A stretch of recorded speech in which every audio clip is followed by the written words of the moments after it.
साल 1903 स्थान उड़ीसा। मंदिर का नाम कोणार्क सूर्य मंदिर के साथ 1903 में कोणार्क मंदिर के मुख्य दरवाजे को अचानक रेत और बालू से पूरी तरीके से टक्कर बंद कर दिया गया। इस घटना को करीबन 118 साल बीत गए हैं, परंतु आज तक भारत सरकार ने इस दरवाजे को नहीं खोला। जब कोणार्क मंदिर में जाएंगे तो आपको मंदिर का मुख्य द्वार बंद दिखाई देगा। आप इस मंदिर के आसपास वाले इलाके में घूम सकते हैं, परंतु इस मंदिर का वैभव और रहस्य इस मंदिर के बीचों बीच मुख्य दरवाजे के अंदर मौजूद है। इस मंदिर से जुड़े कई रहस्य हैं, जैसे कि यह मंदिर अधूरा है, यह मंदिर शाश्वत है, यह मंत्र सैकड़ों सालों से रेत में दफन था, इस मंदिर के ऊपर आवंटन का एक चुंबक लगा था, इस मंदिर को बनाने वाले एक कारीगर ने आत्महत्या कर ली थी, इस मंदिर में रात के वक्त नर्तकियों की नाचने की आवाज आती है। ऐसे कई रहस्य है।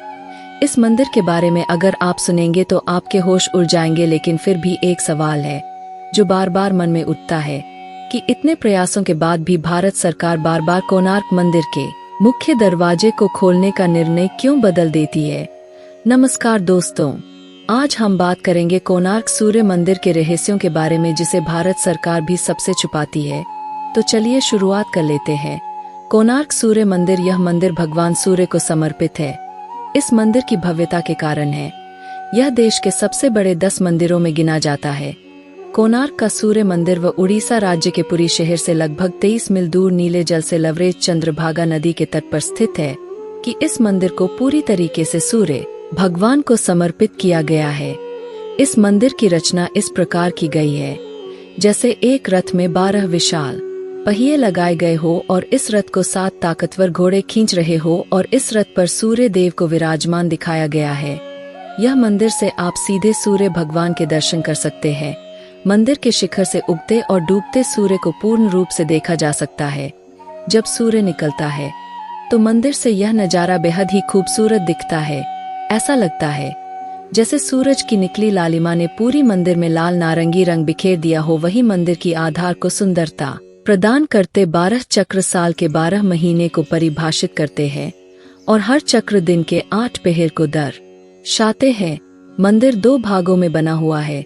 कहा जाता है सूर्य की किरणें कांच की धातु से टकराकर मंदिर की प्रतिमा पर पड़ती थी, जिससे इसकी छटा देखते ही बनती थी। वहीं मंदिर की कलाकृति में इंसान, हाथी और शेर से दबा है, जो कि पैसे और गमन का घोतक है और ज्ञानवर्धक भी है। इस मंदिर के बारे में कहा जाता है कि श्री कृष्ण के पुत्र साम को कोढ़ नामक रोग हो गया था, तो उन्हें ऋषि कटक ने इस रोग से बचने के लिए सूरज भगवान की पूजा करने की सलाह दी थी। तब शाब ने चंद्रभागा नदी के संगम पर 12 वर्षों तक तपस्या की और सूर्य देव को प्रसन्न किया। सूर्य देव जो सभी रोगों के नाशक माने जाते हैं, उन्होंने इनके रोगों का अंत कर दिया, जिसके बाद उन्होंने सूर्य भगवान का एक मंदिर निर्माण करने का निश्चय किया। जब शाब चंद्रभागा नदी में स्नान कर रहे थे तब उन्हें सूर्य देव की मूर्ति मिली। यह मूर्ति सूर्य देव के श्रेय से ही देव शिल्पी श्री विश्वकर्मा ने बनाई थी। तब से यह मूर्ति यही स्थापित है। तब से यह स्थान पवित्र माना जाने लगा। पुरानी मान्यताओं के अनुसार यह भी कहा जाता है कि यहाँ आज भी नर्तकियों की आत्माएं यहाँ पर शाम को उन नर्तकियों के पायल की झंकार आपको सुनाई देती है। मंदिर का निर्माण एक सैंडविच के तौर पर किया गया है, जिसके बीच में लोहे की प्लेट थे जिस पर मंदिर की पिलर रुके हुए थे। ऐसा भी कहा जाता है कि मंदिर के ऊपर एक बड़ा आवंटन का चुंबक रखा हुआ था, जो कि इन खंभों से संतुलित था। इसी के चलते भगवान सूर्य की प्रतिमा भी हवा में तैरती हुई नजर आती थी, जिसे देखकर हर कोई हैरत में पड़ जाता था। कहा जाता है कि चुंबक को विदेशी आक्रमणकारियों ने तोड़ दिया था। ऐसा भी कहा जाता है कि मंदिर के ऊपर चुंबक केंद्र का कार्य कर रहा था, जिससे मंदिर की दीवारों के सभी पत्थर संतुलन में थे। इसके हटने के कारण मंदिर की दीवारों का संतुलन खो गया और परिणाम स्वरूप वो गिर पड़ा, परंतु इस घटना का कोई ऐतिहासिक विवरण नहीं मिलता और न ही ऐसे किसी चुंबकीय केंद्रित पत्र के अस्तित्व का कोई ब्यौरा उपलब्ध है। सन 1568 में ओडिशा में मुस्लिमों का आतंक हो चुका था, परंतु इसके बाद भी हिंदू मंदिरों को तोड़ने के निरंतर प्रयास होते रहते थे। इस समय पुरी के जगन्नाथ मंदिर के पंडों ने भगवान जगन्नाथ की मूर्ति वहां से हटाकर किसी गुप्त स्थान पर छुपा दिया था। इसी प्रकार कोणार्क के सूर्य मंदिर के पंडों ने प्रधान देवता की मूर्ति को हटाकर वर्षों तक रेत में दबाकर छिपाए रखा। बाद में यह मूर्ति पूरी भेज दी गई और वहां जगन्नाथ मंदिर के प्रांगण में स्थित कर दिया गया। कई लोगों का यह मानना है कि यहाँ की और बची मूर्तियाँ अभी भी खोज की जानी बाकी है। लोगों का यह भी कहना है कि सूर्य देव की मूर्ति जो न्यू दिल्ली के राष्ट्रीय संग्रहालय में रखी है वही यहाँ की मुख्य मूर्ति है। कोणार्क मंदिर में सूर्य की मूर्ति हटने के बाद से तीर्थ यात्रियों का आना जाना बंद हो गया। कोणार्क सूर्य मंदिर के अलावा वाणिज्यिक गतिविधियों का नगर था, परंतु उन गतिविधियों के बंद हो जाने के कारण यह एकदम से वीरान हो गया और कई सालों तक रेत और जंगलों से ढका रहा। फिर बाद में इस मंदिर को खोजा गया, लेकिन इसके कई हिस्से बहुत ही बुरी हालत में पाए गए हैं।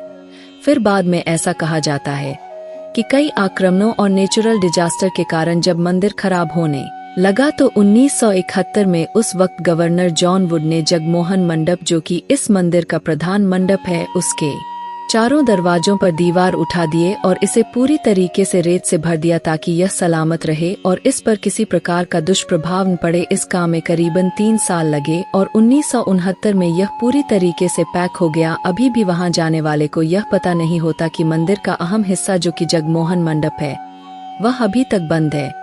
बाद में यहाँ कई संस्थान ने इसके अंदर के हिस्सों पर शोध कार्य आरंभ किया तो इस मंदिर की मुख्य दरवाजों को खोलने की बात कही गई, परंतु 118 साल बीत गया है और आज यह आलम है कि यह बंद है। आप इंटरनेट पर और आर्टिकल के माध्यम से पढ़ सकते हैं कि न जाने कितनी बार इस मंदिर के मुख्य दरवाजों को खोलने का जिक्र हुआ, लेकिन बार बार आखिर में यह निर्णय बदल दिया गया। क्या सचमुच इस मंदिर को प्राकृतिक आपदा से बचाव के कारण है बंद कर दिया गया या कोई और वजह है? इसको बंद करने के इन सारे सवालों से पर्दा तभी उठ सकेगा जब इसका दरवाजा खुलेगा। दोस्तों, आपका क्या ख्याल है इसके बारे में? आपने सभी जवाब हमें कमेंट बॉक्स के माध्यम से जरूर लिखिएगा। धन्यवाद।